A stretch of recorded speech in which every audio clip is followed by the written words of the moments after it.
Welcome, New England Authors with Kameel Nasr. I am Kameel Nasr, and it's so good to be with you. We talk about books and literacy. I have a wonderful guest with me today, Carolyn Wilkins. Welcome, Carolyn. Thanks. You're actually a music teacher. That's right. And you teach at Berklee. Yes, I do. How did you become a writer? I became a writer. I think I've always wanted to be a writer. My family is filled with lawyers and writers, and I'm a huge fan of mystery books. And so I think it was a dream of mine always to write a mystery. Oh, good. And you wrote a couple of really good mysteries. I read them. You autographed my book for me before. Thank and you. I'm really happy about the book. The main character of the book is also a music teacher, right? Yes. Is that you? Well, it's crossed between me and my mother. My mother was a music teacher, is a music teacher who taught in the Chicago City College system for many years. And I actually taught there as well for a few years in the late 70s and early 80s. And your book takes place in Chicago. Yes, it does. Yeah, you lived in Chicago, I take it. I did. Okay, so did I. I knew everything that was taking place in the book. It takes place in the south side of Chicago, where, but again, music plays a central role in this. And there's a college there called Metro. Is that a real place? No. It's based on the Chicago City College, but it's a little bit smaller and a little bit more upscale, actually. Yes, from yes. that. And there's a really interesting part of the book is that you're talking about a fortune teller. Yes. Sister Destina. Yes. I'm not going to give anything away, I think, because it occurs pretty early on. We find out, actually, Sister Destina, this is a really interesting character, giving out fortunes, telling people all kinds of strange things. She's actually a psychology PhD student, right? Yes. And she's writing a thesis on the people who go to who go. Where did you get that idea? I mean, have you had experience with? I have to say that one of my passions is actually psychic reading, tarot. Oh, really? I'm actually a psychic myself. Oh, really? I do psychic readings, I do tarot readings, but in this book, it's all just a lark, and I thought it would be really fun to send up the new age. And so that's great. Yeah. She is kind of a hoax, Sister Destina. Right. Yeah. She's a man that dresses as a woman and likes people to call her, but she's a he, maybe. But what she mainly is scamming pretty much everybody in the book. Yes, yeah, wonderful character. Yes. Unfortunately, she passes away. She gets knocked off by someone, and the music teacher, your protagonist, starts to question why and interrogates the book. Investigates the story. Yes, because she was one of the early visitors to Sister Destina. Okay, what's the relationship now between writing and music for you? That's a great question. I would say music is maybe because I've done it for so long, and also because I'm basically a jazz musician, it's a very right brain kind of thing, or do I mean left brain? I mean the brain that doesn't verbalize. The instinctual brain. And things just kind of come out. With writing, at least I must sit down and really think. I plan through the plot of the mystery. You cannot leave a mystery with dangling edges. Right, and that. Yeah, there are no dangling edges. It must be planned. Yeah, right. And I plot and I plan, and the words are very carefully constructed so that the sentences appear to flow smoothly, but trust me, that was not the first No, no, draft that yeah, came out. no, very well written book. Everything you. comes together. The writing is crisp, and I really Thank enjoyed the you. book. Yeah. Great. So we're speaking with Carolyn Marie Wilkins, a teacher of music and at the Berklee. Hey, what's your instruments? I play the piano and Yeah. I sing. But Jazz or? yes, jazz, kind of jazz, spiritually Yeah. influenced kind of jazz. But I also, for years, I was an orchestral percussionist. I actually am a graduate of Oberlin and Eastman Yeah, conservatories. music Yeah. conservatories, Right. Classical Classical music. I did that for years. Right. And I also play the drums. Oh, really? So, yeah. Yeah. Well, that's great. That's great. So, I found out something interesting about your family history. Mm-hmm. Your grandfather was. Tell us a little bit. He was with the Eisenhower administration Yes. back in the early 50s. Yes, he was the very first African American Assistant Secretary of Labor. At the time he was appointed in 1954, he was the top ranking African American official in the government. And he had a huge position there, but he did not stay there long, and I think his time there was very stressful, and he subsequently resigned under rather mysterious circumstances, and he never spoke about it again, and he died shortly after that. And you started investigating this. I did. And that was your first book experience. You wrote a memoir about this. Right. I wrote a book, and it ended up being a book about me, my family, my search for my grandfather, and what I found. Yeah. And that book is called Damn Near White. An African American family. I definitely want a copy of that. Absolutely. I will send one to you, but that's Damn Near White, an African American family's bittersweet journey from slavery to success. Yeah. So, yeah. What a history that you have. Yes, it's a big story. Yeah. All right, so I wanted to ask you another question about you're in touch with young people because you're teaching young people all the time. Yes, I do. What are young people reading? I think young people, some do, but not as many, nearly as many as I would like. And maybe because I work with musicians, I would say that most of them are more into listening to things. And if you want to reach them, you need to have your book on maybe audiobook, or put a clip on YouTube, or make it into a story with pictures and sound, because that is more the trend today. But that said, I do have students who read voraciously, so it's not completely off the path. So it's probably hasn't really changed over over the years. This is one of my pet things. Is I want young boys to read. Absolutely. So you write about African American writers. Yes. Who are or African Americans? Who are some of the writers African American writers that I've read that have been inspirational to you in your quest and your journey? Well, I have to lift up. When I first was reading murder mysteries, I'm old enough that the murder mysteries I read were, Agatha Christie and Dorothy Sayers and those kind of English people. And a lot of them had a very kind of racist view of people of color, people from foreign countries.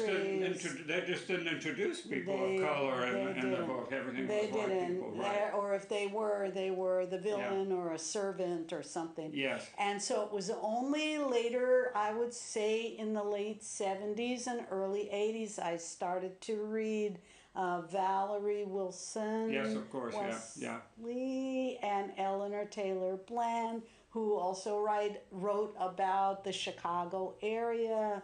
And I began to read a lot of those. And now, of course, there's a ton Yeah. of those kind of books out, but there weren't that many when I started. Right. And so reading about those women sleuths, those black women and their adventures was really, really important for me because Yeah. it helped me. Well, the other thing is that in your book there are women protagonists, and they're kind of very strong women protagonists. That's right. Yes.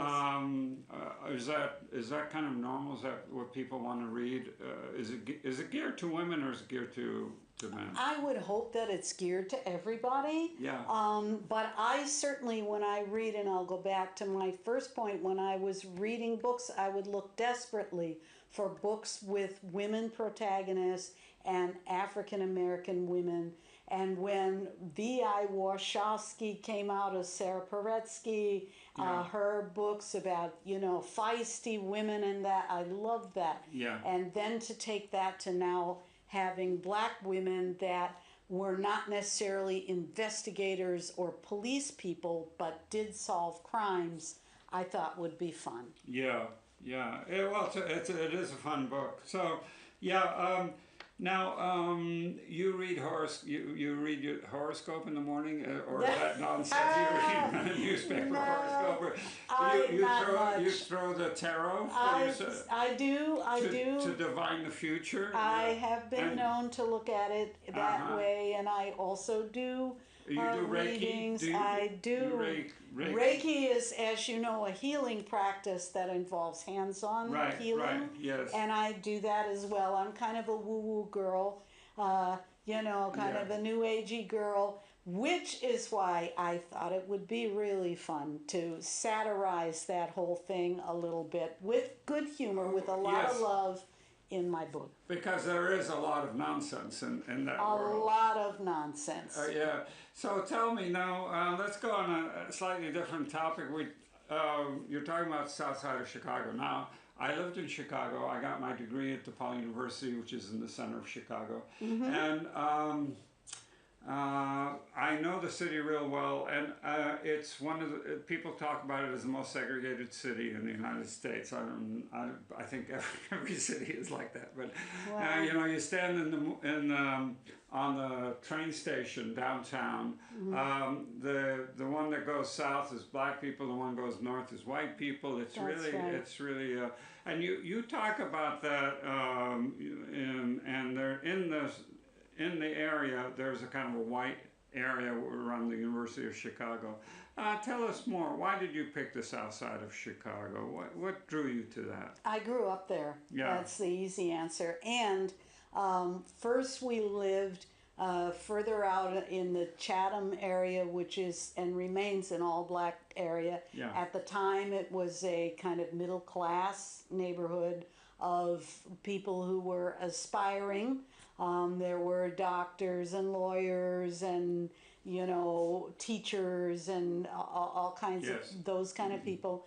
And then in the early 60s, the University of Chicago kind of opened up the area around there, which is called Hyde Park, to allow more blacks to move in. It had been very kind of closed, but it became more integrated. There were new housing being built, and my parents eagerly looked for an opportunity to move us nearer to the University of Chicago because I was going to school at the University of Chicago has a high school, and I was going to school there. Now, in the book, you touch on the kind of property speculation, gentrification, and Sister Destina.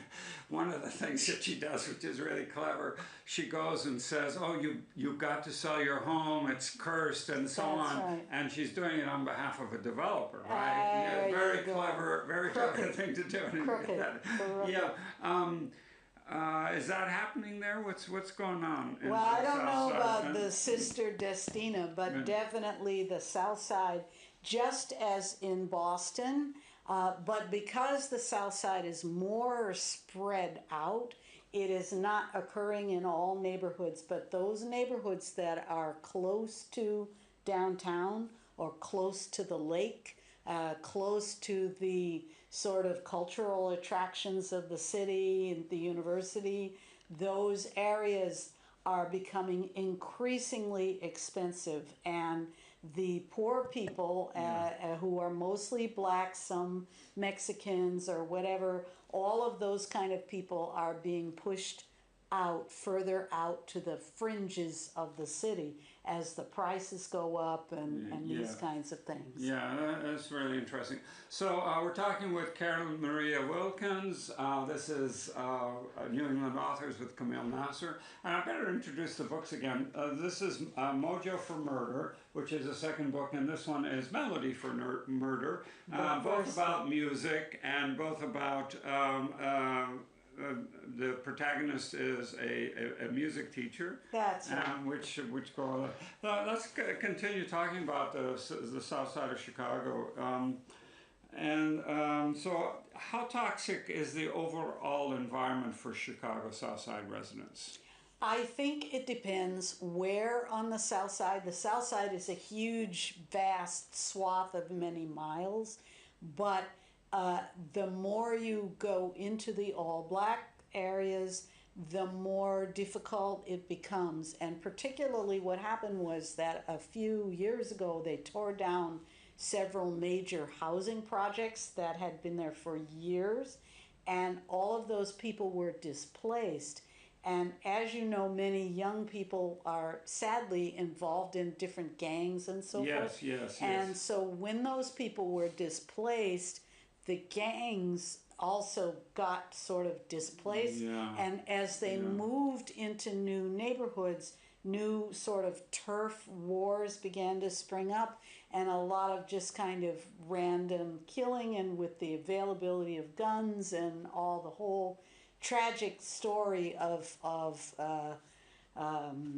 poverty and all of those things that are happening all over the country also really are very strong on the South Side. And it's very unfortunate. And I think partly because the South Side is so segregated and Chicago is so spread out and vast, it's possible that to live on the North Side and never see any of these other problems. Right. And it's almost like two cities living side by side. And therefore, in many ways, the South Side is rarely spoken of, it's rarely talked about, and I feel that except as a center of crime. Yeah. But this can be also in Boston. This could be in any big city in New England that we have this problem. We still have tremendous segregation. Yes, we do.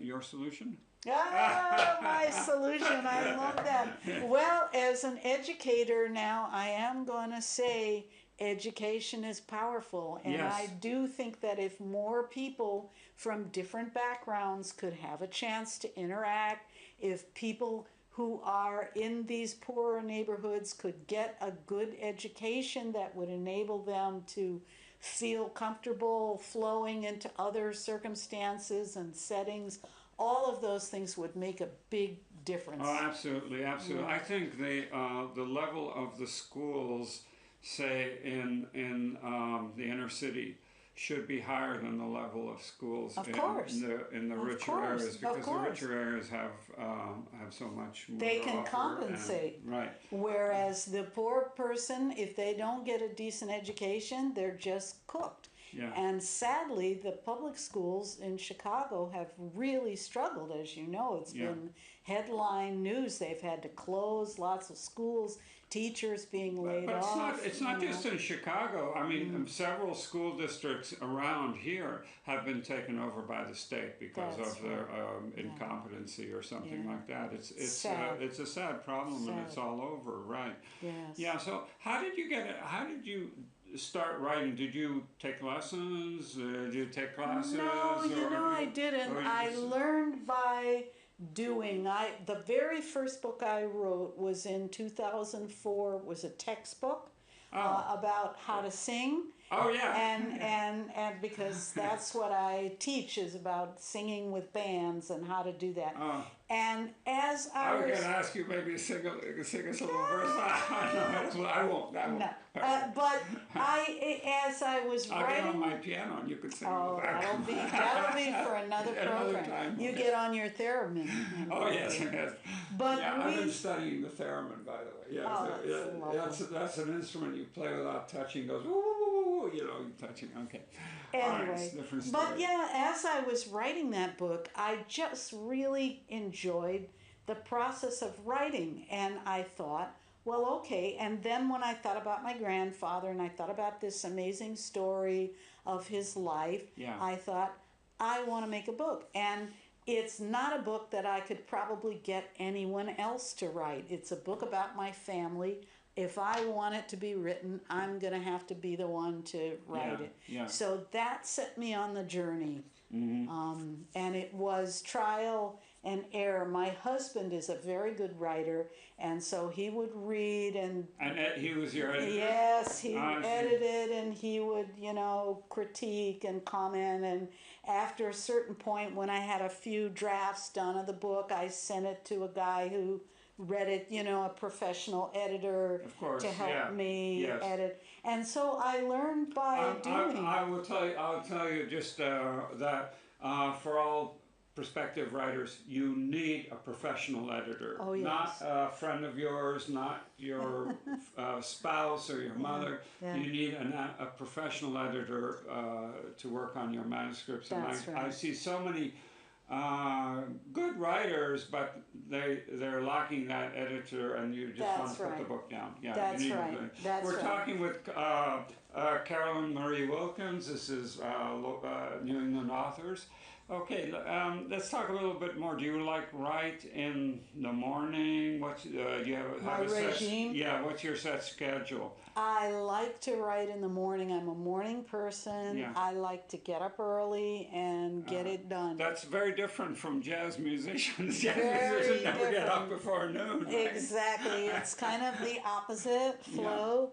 But I find that my mind is sharpest in the morning, and once I'm writing, now I don't do it every day, but once I'm on a sort of a little schedule of writing, I'm working on a book, I try to discipline myself to write every day at the same time, because I do think it helps the flow. Yes. To flow better. As people know, writing is famously difficult in that way, and it's possible to get really stuck and be on the same sentence for hours. Are you with a part of a writers group too, or? I have shared my writing with some people, and I have some people who are my beta readers that after I've gotten it to a certain point, I'll send it to them, and they're my trusted readers. My husband and my daughter are very good, and then I have a next door neighbor who's really good like that. Right. And about how long do you think, I know I hate this question because people ask me this question, how long did it take you to write the book? To write the book? Yeah, because you're working on it in your mind for a long time before you even start writing. Right. And I also outline it. Oh, do you? You're an outliner. I outline the book because the murder mysteries, because I think in order to make sure all the clues lead the correct way and so forth, I outline the book, and then I write a chapter by chapter kind of summary of what's going to happen in every chapter, and then I sit down and write. Okay, so you really know what's going to take place. I hope so. Although, as you well know, sometimes when you get into it, one of your characters just starts talking, and before you know it, the story is taking a little turn to the left that you hadn't anticipated. Yeah, well, I was really interested to know how you got this fortune-telling thing, and now I know that you're a believer. I am. And so you're a psychic. Is it about the future? Is it? It's my particular thing is more with helping people with their day-to-day moment to moment life by giving them a bigger perspective. I take it like that forest for the trees thing. Sometimes we're stuck down here and we're not always able to see clearly. And because I'm able to sort of see a little further, sometimes I'm able to help people. It's more like psychology as opposed to the future. It's about being in the present as opposed to being living. Right. Yeah. And seeing more clearly, because the truth be told, the future cannot be, certain trends can be predicted, but the future is not known, and it's up to us. We can actually change what even the trend that we're going, right? So in this last minute that we have, tell us what you're working on. I am working on the next Bertie Bigelow mystery. Bertie, by the way, Bertie she's is my the protagonist. female character. That's it. I've got Melody for murder, Mojo for murder, and coming soon will be another M book for murder. Oh, I see. You got that kind of thing going. Theme set on the south side of Chicago. South side of Chicago with the same Bertie protagonist. Bigelow. Exactly. Okay. Well, it's really so good to have you. I really appreciate your sharing with your life. And Carolyn Wilkins, a good writer. I recommend her books. Oh, thank you for listening. This is New England Authors. Ciao.